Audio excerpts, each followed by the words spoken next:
and welcome to this week's episode of My CP Does Not Define Me, where we focus less on the test and more on the ability of what we can do. Join us each and every Wednesday at 7 p.m. Eastern Time, live on the Disability Global Broadcast, Facebook Live, and LetGoRadio.net. Looking forward to seeing you there.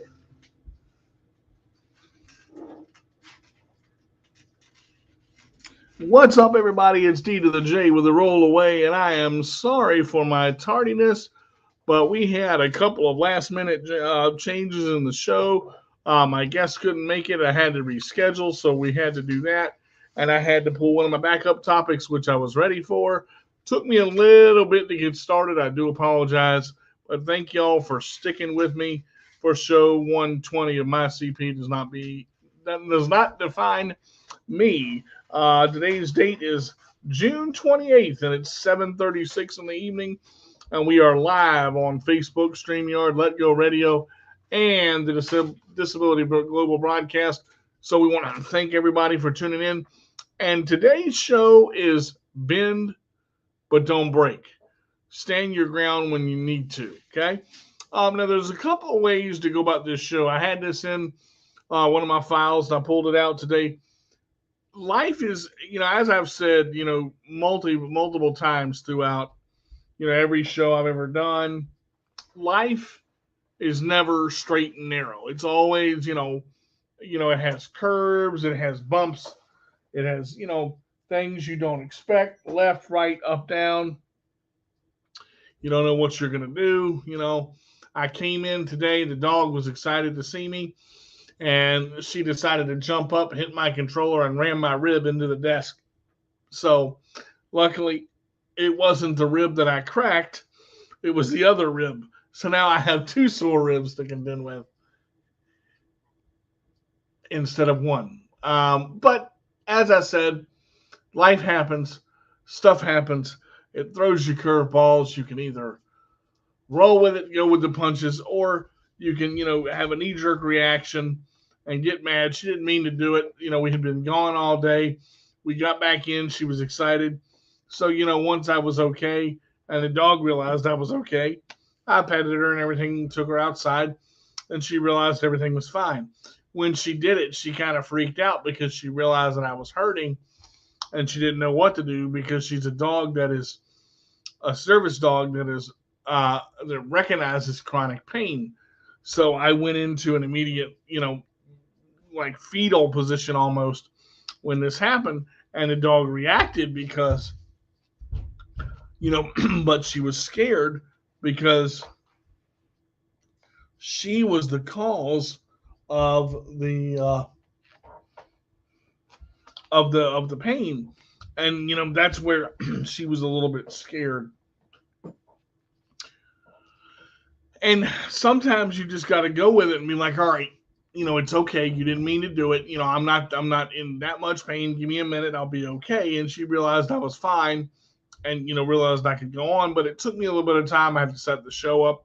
That's why I was like, can you grab my drink, my cherry Pepsi? I thought it was on the table, but I think it's in the fridge. The funny part about it is, when you have a situation in life, you always got choices with every situation, whether it's a good situation, whether it's a bad one. Anything that you have is your choice.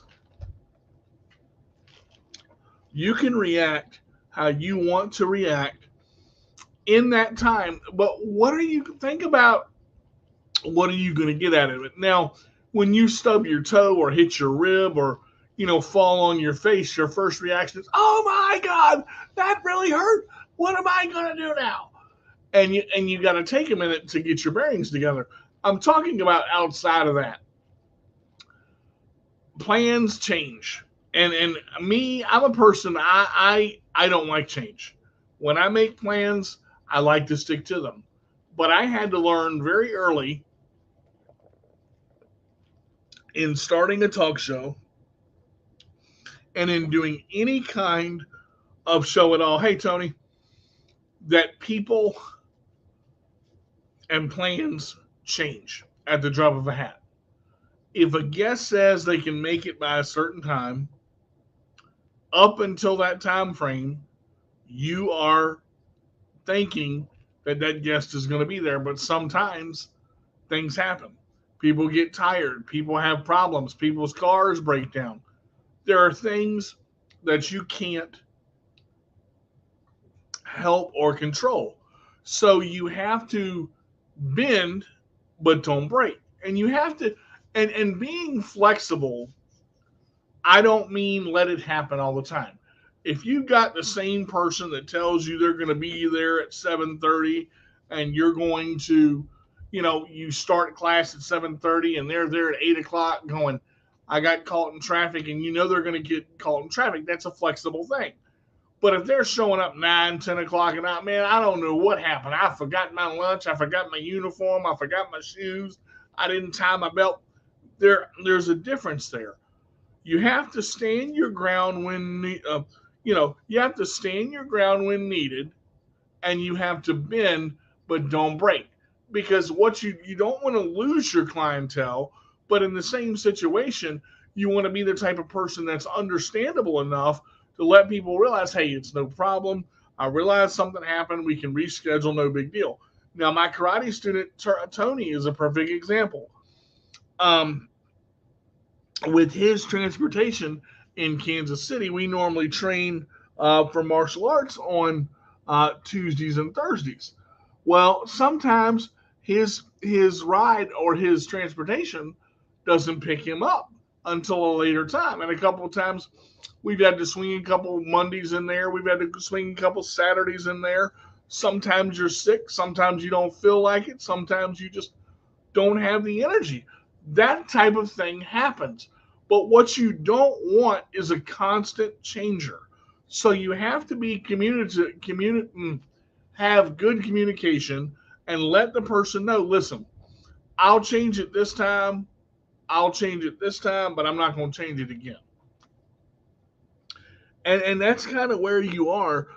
And I mean, when you sit down with somebody and you make the rules of what you want to happen, that's the way you want it to go. Now, don't be rigid to where you don't bend, because you have to understand people have lives and not everybody can be at your beck and call when you need them to be there. Now, when you write out a contract and somebody's paying you to do something, you perform that service and you perform that service well. Okay? But they have to understand that they are contracted to be at a certain place at a certain time, and that is what they are paying you for, to help keep them on schedule. Now, sometimes that schedule is going to get thrown. Sometimes it rains, sometimes it snows, and sometimes hell opens up and you don't know what's going on. So you have those days where, you know, things don't go right, and you got to figure out what you want to do. Now, your choice here is simple. What kind of person are you if you can't bend? What makes you so rigid in your life? Do you have to stand firm all the time? Can you not have any adjustment in your life? I don't like change, but it doesn't mean that I don't adapt to it. Your ability to adapt is going to make you or break you in this world. Because what I have come to realize, excuse me, is that my throat is dry and I'm sucking this drink down like nobody's business. Things are always changing. Things are always changing. Okay. Nothing ever stays the same. And this was a struggle for me growing up until about, I would say about 2 years ago. This was one of the biggest struggles of my life. Change itself. I am very And I didn't think I was this way, but I am a very routine type of guy. I start on time, I end on time. I like to have things done a certain way. I wake up at the same time, I go to bed at the same time. I try to. Sometimes things happen where I want to stay up and play games all night. Sometimes it doesn't. But I'm very I do have a routine, and Kim will be the first to tell you if that routine changes, I'm going to ask why. But that's not a problem. Asking a question is not a problem. Not adapting to the situation is a problem. Okay, we wanted to go to karaoke last night up at Scoreboard to because we they have karaoke every night, every Tuesday night. And the thing about it was we had went Tuesday last Tuesday when they opened it up. Well, by the time 6 o'clock rolled around, we had dinner. I was in pain. My rib was hurting, my back was hurting. I'd been in my chair all day, and Kim saw that. She was tired. She wanted to lay down. It was 5:30. She said, "Listen, if you decide you want to go to scoreboard and do karaoke, let me know." The problem was that once she fell asleep, I didn't want to wake her up. Now, here's what happened. It rained cats and dogs last night, and I stepped in a poodle. Boom. There we go. And I'll be here all week. There we go. So it's one of those things where I think Kim said it today. I was supposed to work on writing my book at I think at 2:30 or 3. And the person that is cohabitating with me and doing that was very tired from therapy. So if she asked if we could reschedule for Friday, that way we could still get a session in. Well, we wanted to do some things anyway and go out and get milk and this and that and the other. So it ended up, yeah, we had to go get some crafting stuff because Kim is starting her website back up, and I'm helping with that, which made it open up and made the day a lot better because we got to go out and eat. We got to get the crafts that we needed. We got to get stuff for the dog. We got to meet some people.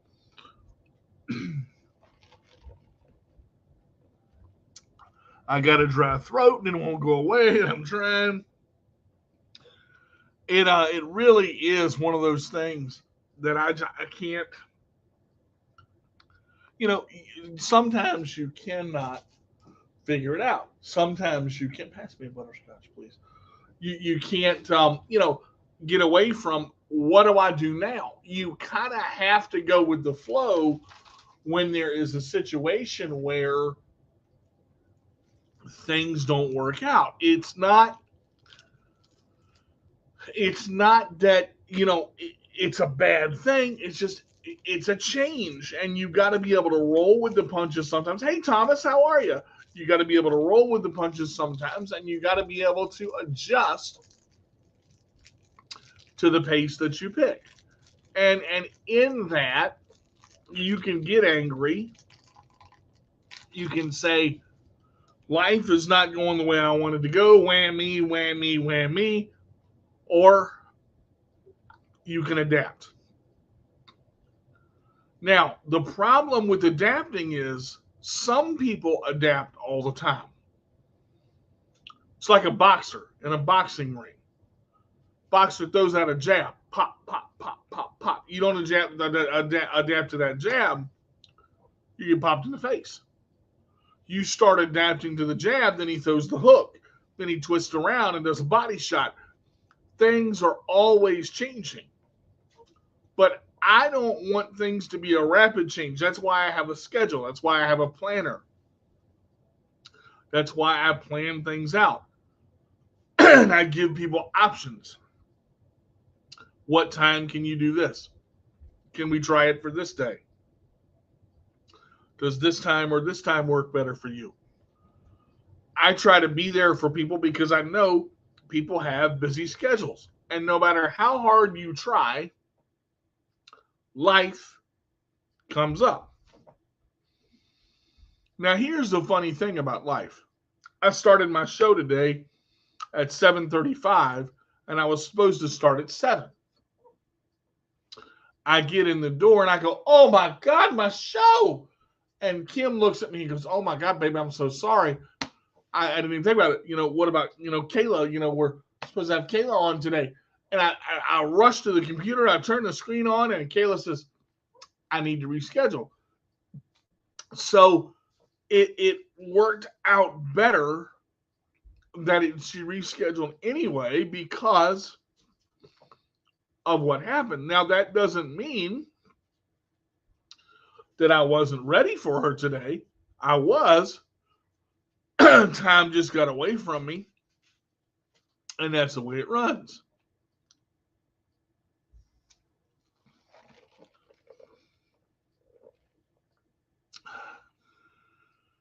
So you can take charge of it and run your life the way you want to run it and adapt to the changes and be okay with adapting to the changes. Or you can try to stick your feet in the ground like cement and get knocked over a lot. The problem with that is pretty soon where you're getting hit a lot is going to start hurting. And it's going to start changing your personality when you're not a person that learns to adapt with change. And you can't have everything the way you want it all the time. And I was very much that way, especially in my 20s, in learning to grow myself, and some even in my 30s, and some even in my 40s. In learning to grow myself, I had to realize if you really want this to work, you got to be patient. When you think you have patience, you can always use more. Mm-hmm. And I'm a person, and I have a lot of patience. Trust me.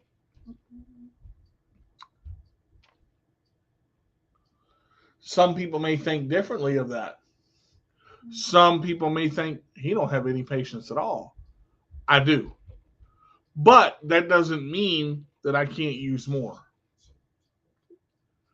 It's difficult when somebody irks you because they think you need more patience, but then they don't look at themselves and say, well, maybe I should, back off on this. I need to look at my patience too, because life does not revolve around you. You're here and life's going to go. Whether you decide to go with the flow or not sometimes, or are you going to be that rigid cement truck that doesn't move? But here's the thing about cement, folks. Even cement has got to be mixed before it can be poured. And without the right concentration and without the right water and H2O balance, that cement's going to be lumpy and not turn out the way you want it. So you can question why things are changing so much. And again, questioning change is not a bad thing. Questioning change or why things are the way they are is not a bad thing. Questioning it all the time is.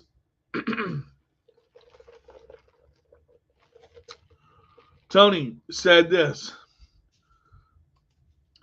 Sometimes we expect to be married for a long time. Then things change. You never expected. Well, see, now that, okay, so let's talk about that a little bit. In marriage, you've got to look at two things. And again, this is not a relationship show, so I'm not going to stick long on this. But I will say, in marriage, it's a two-way street. Okay? If your wife or your significant other is not happy, there's a problem. Okay? It doesn't mean the problem is necessarily you. I, a lot of times, will think that I've done something when it has nothing to do with me, because I have a guilty conscience that says you've done something to piss somebody off, you better fix it. I'm always the one that goes, all right, what did I do wrong? What did I say wrong? And Kim will say, baby, you didn't do anything. I'm just sore. I just hurt. I'm just quiet. And I'm not used to that. So in that moment, I have to adjust in my brain, going back to the bend but don't break. I have to go, okay, take a breath. She says she's all right. You trust her. She's not going to lie to you. If there was something wrong, she's going to tell you there's something wrong. Understand, life doesn't throw the ball right down the middle all the time. I've said this hundreds of times. Life will throw you curveballs before you're ready for it, and one may hit you square in the head. You have to adapt to what you see as life comes. Sometimes, because that knee-jerk reaction comes when we're not ready and we don't like what we see. That's the hard part about life. When we don't like something, are we going to make the best of it? Or are we going to sit there and moan and bitch about it because it's not going our way? When I was little, I would whine when I didn't get my way. I would complain when I didn't get my way. Now I find a way to get the job done. You know, we look at our support systems. Is your support system actually that, or do they drag you down? Are the people in your life those people that are helping you, or are they truly hindering you and you won't admit it? You've got to look at where your life is going. If you want to be an architect and you say you're going to take classes,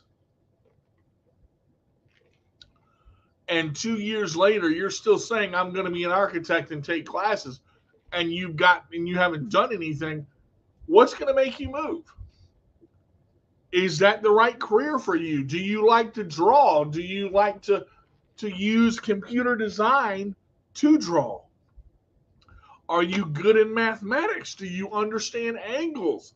You have to ask yourself these questions. You know, being with someone new, one of the things we have to do is budget. And I was so proud of Kim today because we were going through and we saw a t-shirt that we both liked. I saw a Minion shirt and it said banana, and I went crazy. It was $9. I'm like, woohoo, Minion, yeah, baby. And Kim saw a shirt that said Queen because that's what I call her. That's what I've always called her. And the amazing thing is, we're going through and we're picking up other stuff, and we see these curtains that we need for the bedroom, the blackout curtains, and we're like, you know what, we really don't. She goes, I really don't need this shirt. I'm going to put mine back. I said, no, you're not. You know, I'm not going to sacrifice you not having what you want. And she looked at me and she goes, babe, I don't need a shirt right now. And why don't we just get yours? I said, well, if you don't need a shirt, I don't need a shirt. And the funny thing was, we started to not necessarily compete, but I wanted to make sure she was happy. And she ended up doing the right thing by putting both shirts back because we really didn't need them. And there was, $18 extra that we didn't have to spend. And it ended up working out better in the long run. Tony said this: don't tolerate the things that make you unhappy. All right, that word tolerate, sometimes you do have to tolerate people. You have to tolerate them to a point because when they're in your life, they're there until they're gone. It may be for an instant, it may be for a minute, it may be for a week, it may be for a month, but you don't have to let them back in your life if you don't wish to. So to tolerate something, I use that term very loosely because there are people I like, there are people I don't like, and there are people I can tolerate. You know, I don't say this often. There are family members I can tolerate. I can have them in my house for a short while, at a short time, for a short distance, and then they got to go. Because they try to take over, we're going to butt heads, and it's going to be like two bulls in a china closet. But, you know, things are tolerable for a time. That means they don't have to happen again if you don't want them to. Because if that person shows up, you can plainly say, look, I don't want to talk right now. I don't want to hang out. I love a cell phone because you can mute a call just as fast, or say, send a text and say, I'll call you back. And you don't have to call that person back until you're ready. Now, the problem is, don't tell somebody you're going to call them back if you ain't going to call them back. Don't do it. I'm not that way. I'm not going to say I'll call you back and don't do it. I have done that. I will. See, I don't know if I can do that. I don't know. I mean, just to do it, like, that's kind of, why not just be upfront with the person and tell them, look, I don't want to talk to you. I'm sorry. Nothing against you. I just don't want to talk to you. And then you don't have to do that later on. I mean, solve the problem. And you know, Kim just said, I'll do it. You know, that, and I said that, and she nodded her head. Yeah, like, yeah, that makes sense. I get it. Everybody does things in different ways.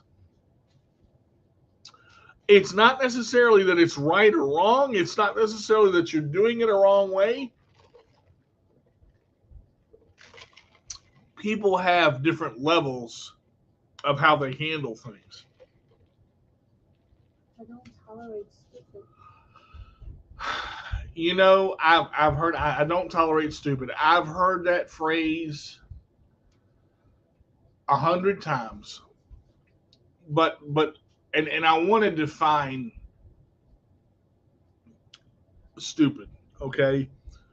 Because this is that same bend but don't break mentality that I've been talking about the whole show. If somebody knows something is wrong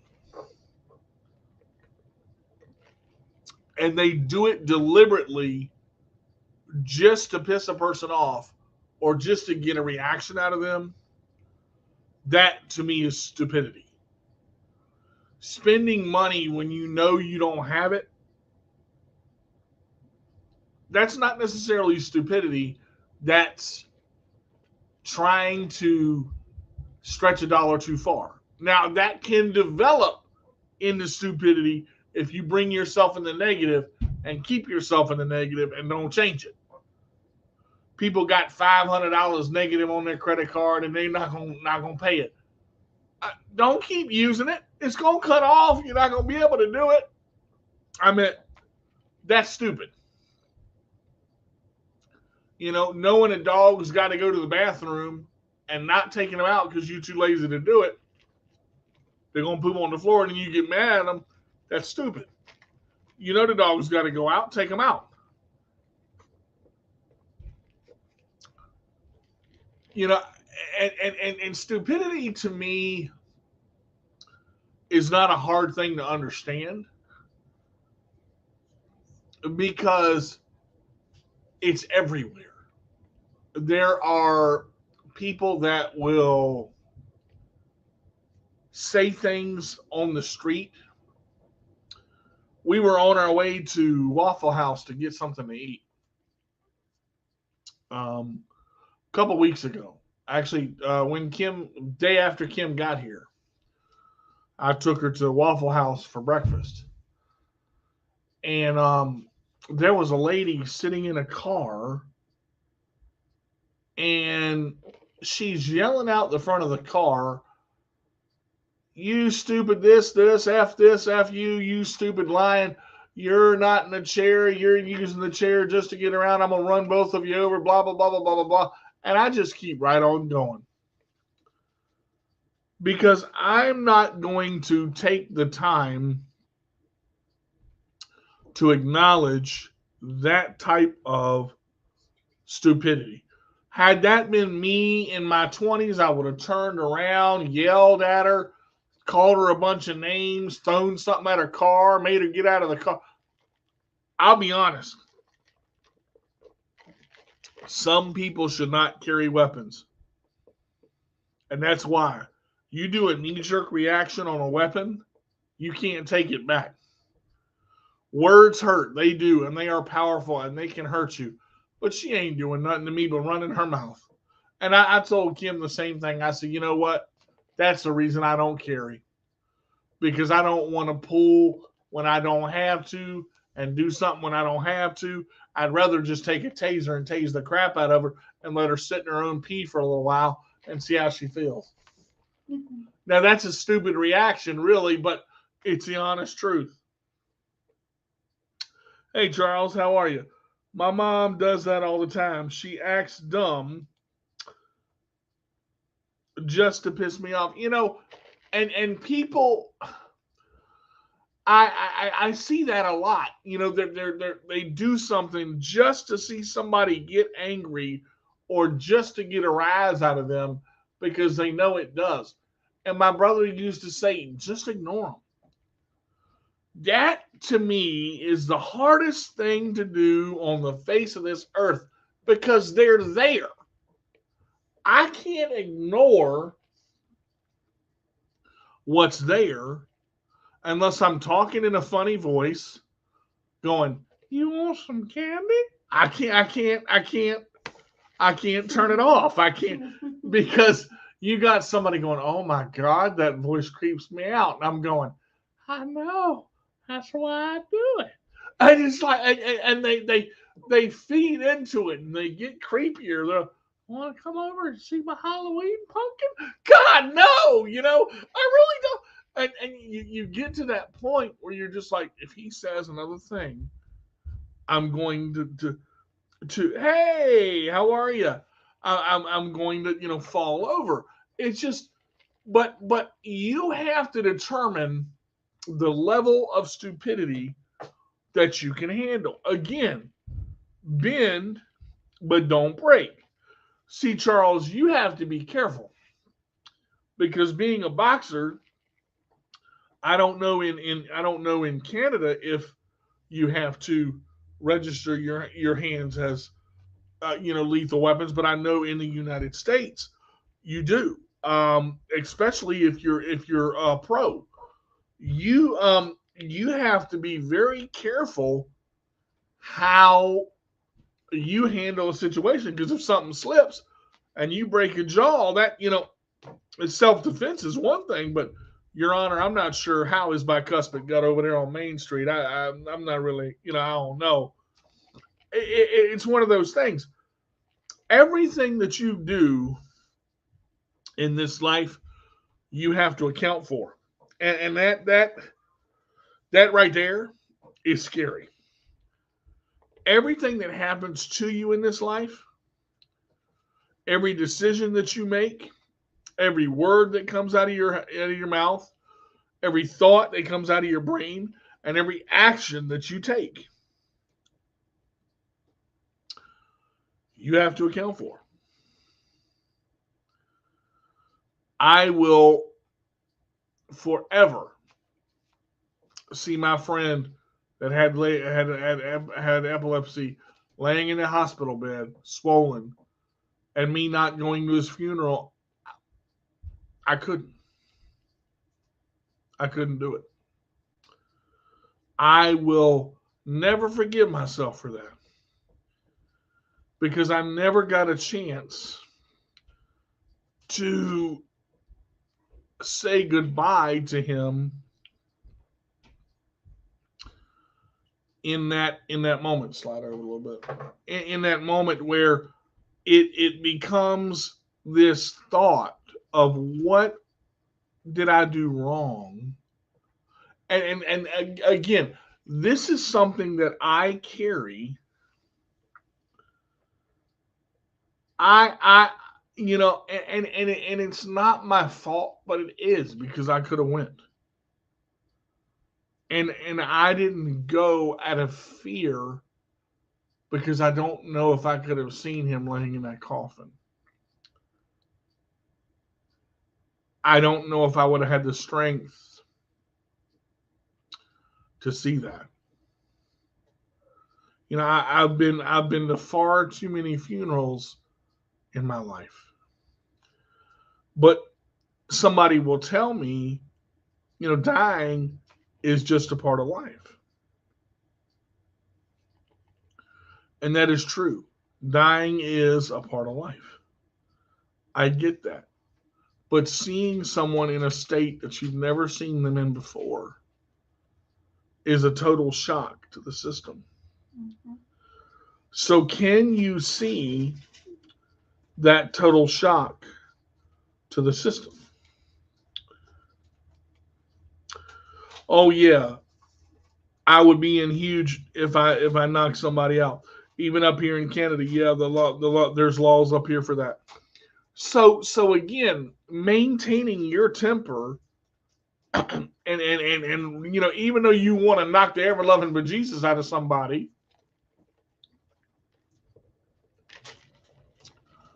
you can't because you have to protect yourself in a way, but you've also got to protect that person. Now, in the same thing, self-defense is self-defense. Somebody tries to take what I got and not let me go home, I'm going to knock you out. I'm not a fighter unless I have to. And I have said this so many times that's true. That is very true. It is a very, very hard decision. You're exactly right. I know for a fact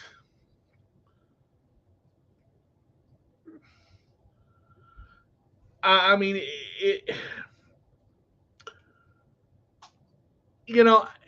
it's one of those things where you've got to do what you got to do, but you've got to make the right call. And it's like, you can sit there and you can try to go through your brain and try, but in the moment when that crap happens and somebody pulls something or somebody tries something, anybody's switch can go off. I've been training in martial arts for over 14 years, and my switch is a lot longer than it used to be. You can ask him. My switch is long, but I will sit there. Now there are some things that will trigger me to anger, like abuse toward a child or abuse toward another woman. I can't deal with that, and I will go straight for it. That's my, but again, if I go straight for it and I end up in jail, what's that do for me? Again, bend but don't break. You've got to make smart decisions in your life because you've got to live your life for the rest of the time you got it. And so many people want to go through this and go, well, I'm going to fight. I'm a fighter. That's what I do. Okay, great. But if fighting puts you in prison and gets you away from your family and your kids and all that, and you're not able to put food on the table for your wife and the rest of your family, what does that do for you? What does that do for you? How does that, make you a better person? You have to think about the decisions that you make out there. Once you're in behind closed doors, it's a little bit different because that fight or flight response is not there. Kim asked me a question the other day, and I'm glad she asked me because she didn't know. She said, if a woman is attacking you, will you hit another woman? I said, there are ways to disarm a woman that is attacking you without hurting them, but to hurt them enough to get them to leave you alone and you get it away.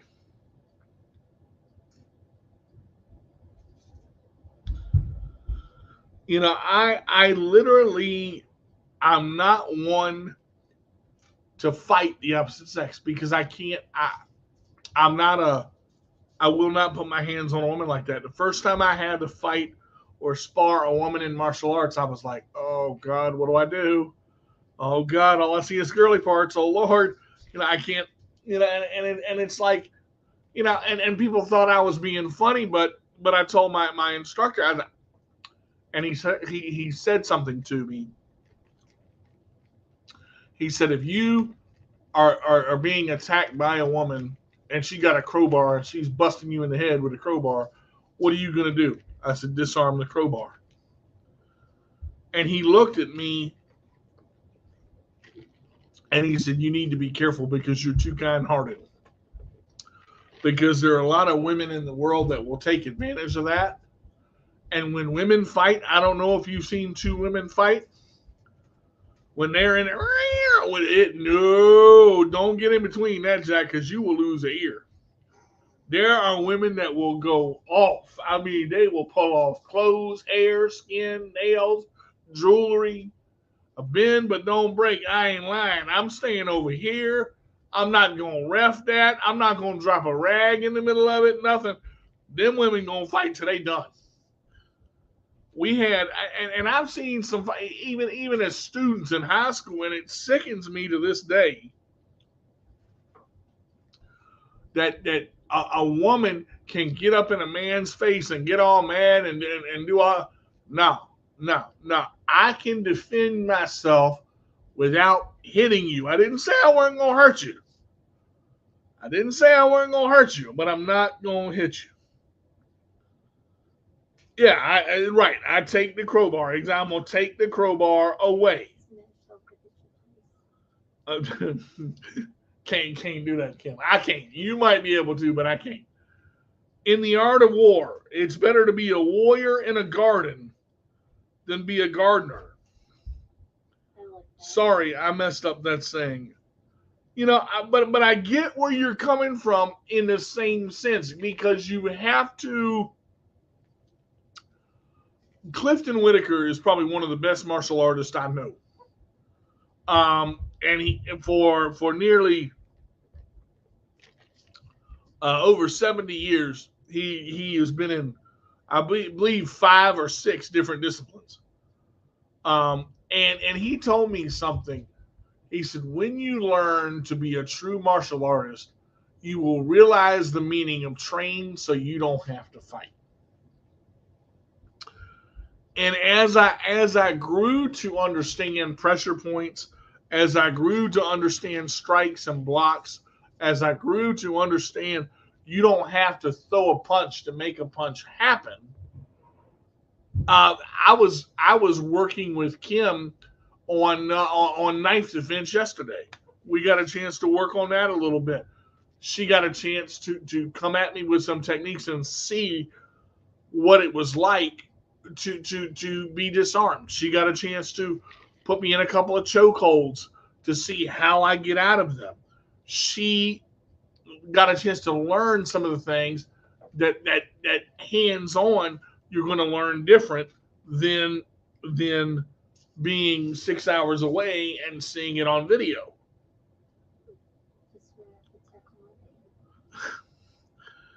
I literally will sit here and say this, and I'll say it.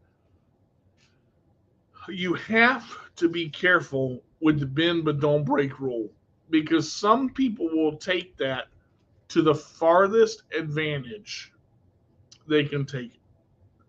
Some people will bend you over backwards thinking that you don't have a breaking point. Now, I do want to say this. Every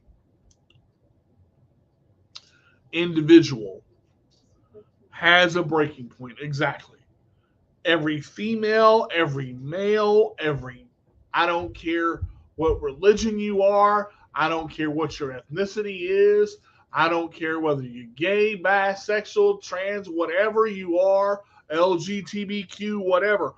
Everybody has a breaking point. And when you push a person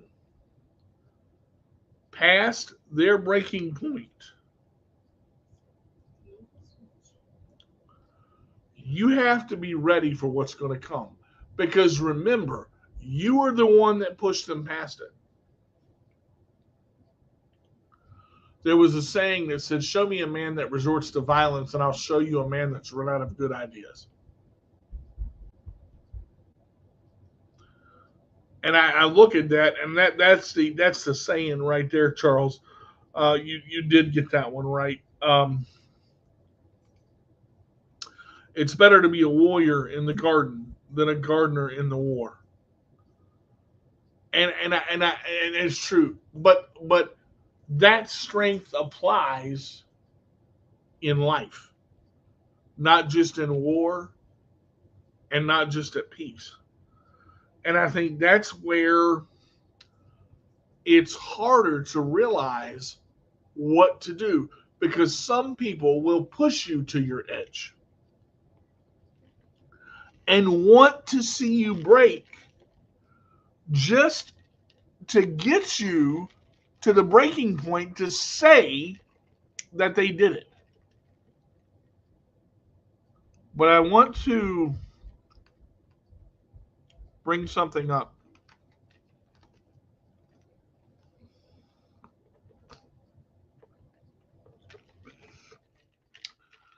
Every time that you break, you scar. And the scar, most of the time, will heal over. But the problem with that, and what a lot of people don't realize,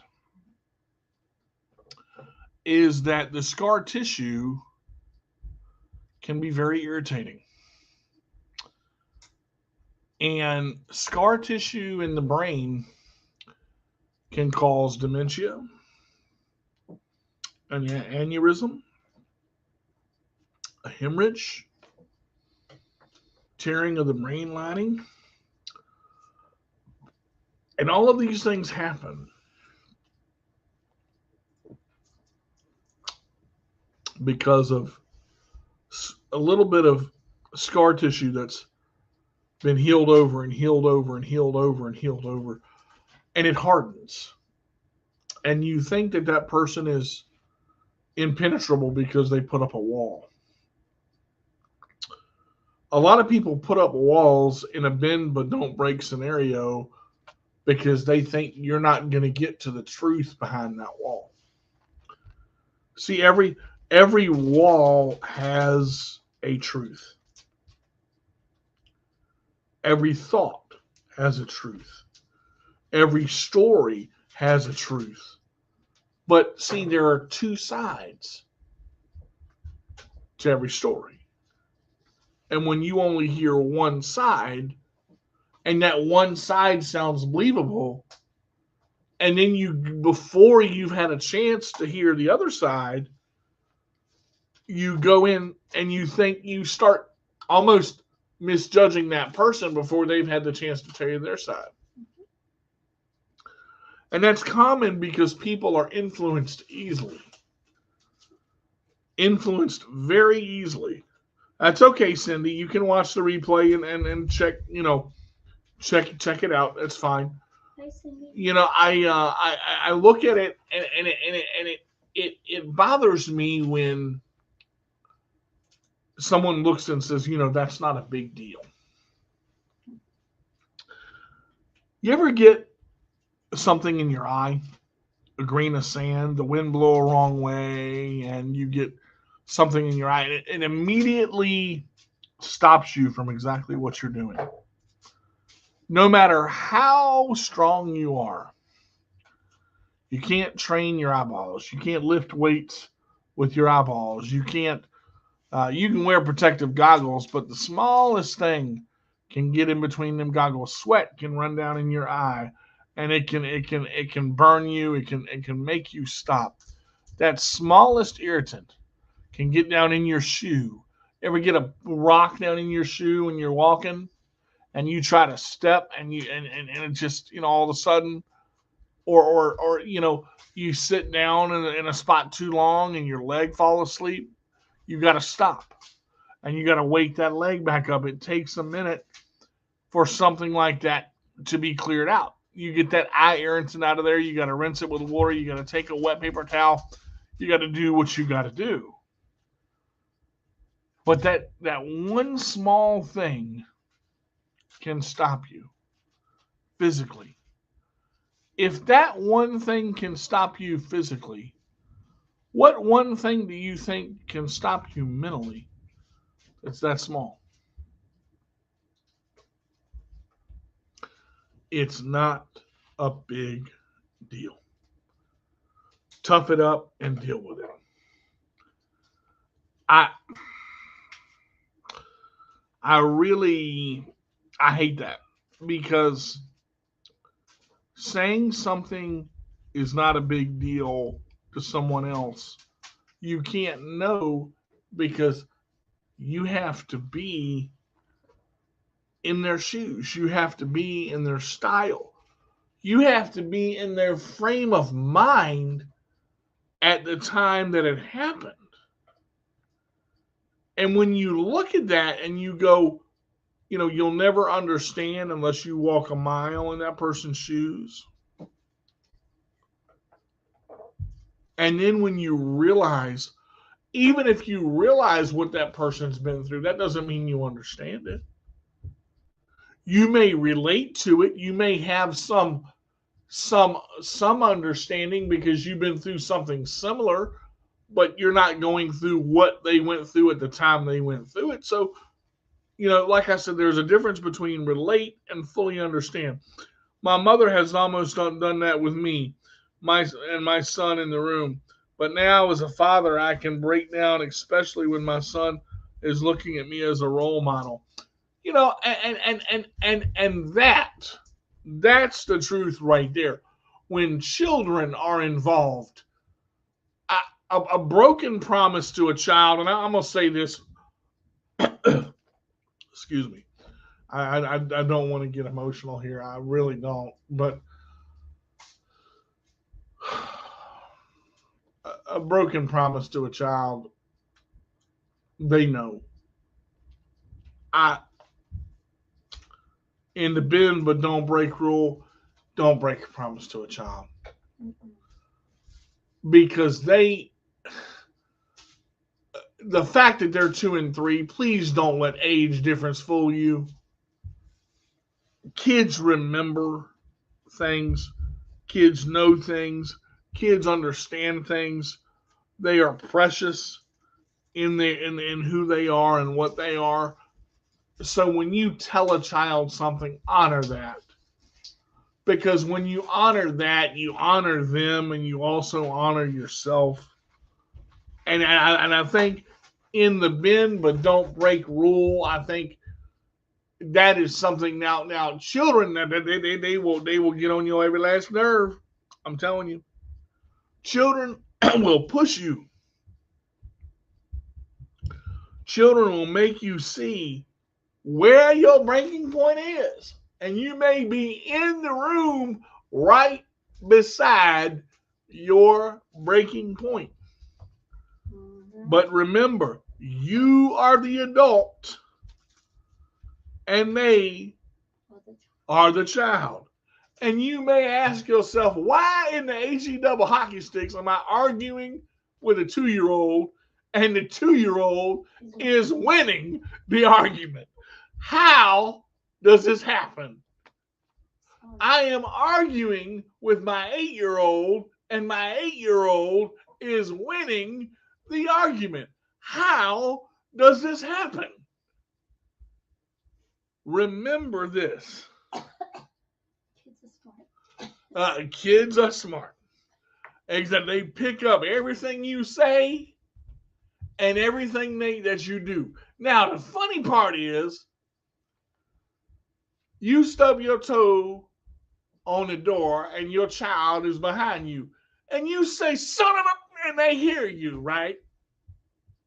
And you're looking at that child, waiting for that child to say, son of a, right in front of you. And you say, Daddy shouldn't have said that. Don't say that. That's a bad word. And they smile and they walk away. Now, what they have done is they have stored this information in their brain. And they wait until they see their 86-year-old grandfather walk up and go, son of a bitch. And you go, what? And then you got to explain to the child again while not laughing because it's so funny when they say it that you got to go around the corner so they don't see you laugh because they think it's funny when you laugh. And again, the bend but don't break. With children, you have to be careful because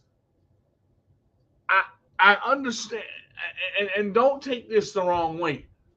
You have to discipline a child. I'm not saying don't discipline your children. I'm saying their personalities are fragile. How they feel, what they think, sometimes is fragile. And once you break a bond with a child, it is very, very difficult to get that bond back. Charles, I want to read this, and I'm this. I didn't have a father growing up in foster care. I will not let that happen to my son.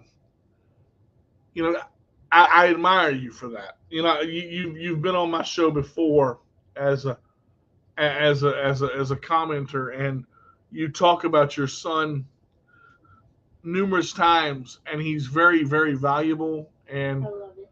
And the fact that you honor your son in this way, you are one hell of a father, and you keep doing what you're doing, and you keep honoring him in that way and letting him know that you love him and doing what you're doing, and you are doing the right thing. There are men in this world that don't want children and have them. And there are men in this world that want children so badly. All they want is for one little girl to sit on their knee and look up and say, I love you, Dada. That's it. That's all they want. And they can't have it. And it's one of the most heart-wrenching things to sit there and know. And I'm saying this with 2 minutes left on the show. I know that you guys have heard me talk about Layla before. I know that Layla is technically not my daughter, but I've known that child ever since she was at my treehouse at 4 months. And I promised her that I was going to come see her. And I told Kim, I said, babe, I can't break that promise to her. I can't do it. And we ended up having to leave because we couldn't get a hold of our mom.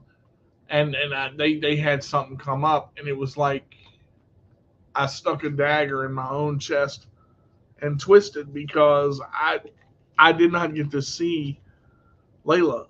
And that would have been the first time I would have gotten to hug her or kiss her or have her sit on my lap. And her first words out of her mouth to me were Dada. So when I say don't break a promise to a child, unless you absolutely have no control over it,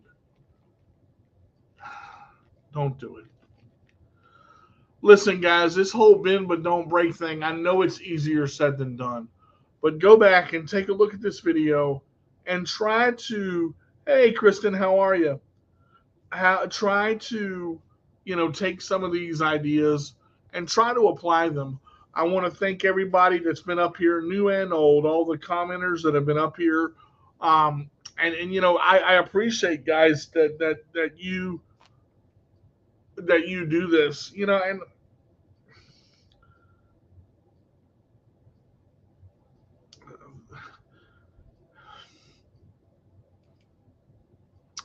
Charles, that's a hell of a thing to say, dude. Thank you.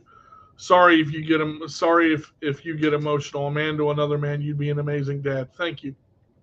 Yes, he will be. Thank you. Um, He's amazing. that means a lot.